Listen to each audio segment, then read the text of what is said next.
Hello, it's John Lord here in his garden, and heading towards mid-October. Definitely the temperature's starting to drop, but we get the occasional very nice day like we have today, and we get the occasional bloody awful day like we had 2 days ago. It rained, it bucketed. It was the first decent rain we had really since March, and was well needed.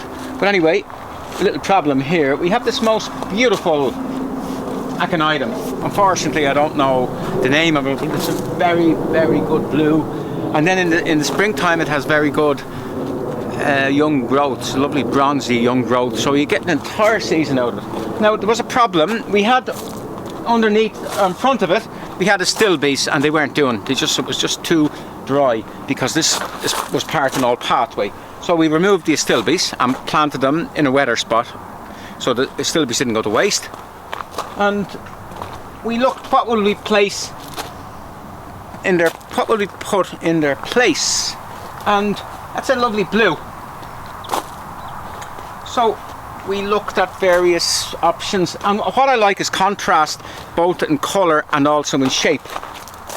So this is a very common plant. It's Rudbeckia Goldsturm. It's good yellow, good shape, and black with a black head in the centre for difference, and very different from the blue. So we dug the ground and we gave it a good dig. Got as far down as we could, opened up the ground, and we planted 6. And there's one, we just finished planting them. There's planted them a few days ago, and already they're starting to root. Now they will grow until about the end of October. They will make root growth till the end of October. But I could have left it till the spring.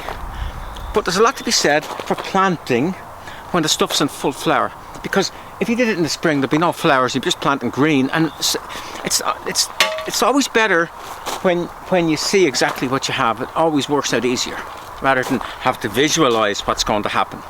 So anyway, that's what we did there. And beside it we have a Chelsea chopped Veronicastrum, and there was a gap at the front. We decided to lift 2 Veronicastrums from the back. We just lifted pieces from the back, cut them back, because you get a bit of root damage when you lift at this time of the year. And we put them in. And this is a sort of a bluey sort of a colour, purpley bluey colour, but it's earlier. So we're gonna have this one here, purpley blue, earlier, and then later on we'll have this one and this one, and then the nice background, the silver willow behind. And if you don't mind, I don't mind saying, I think looks fairly good.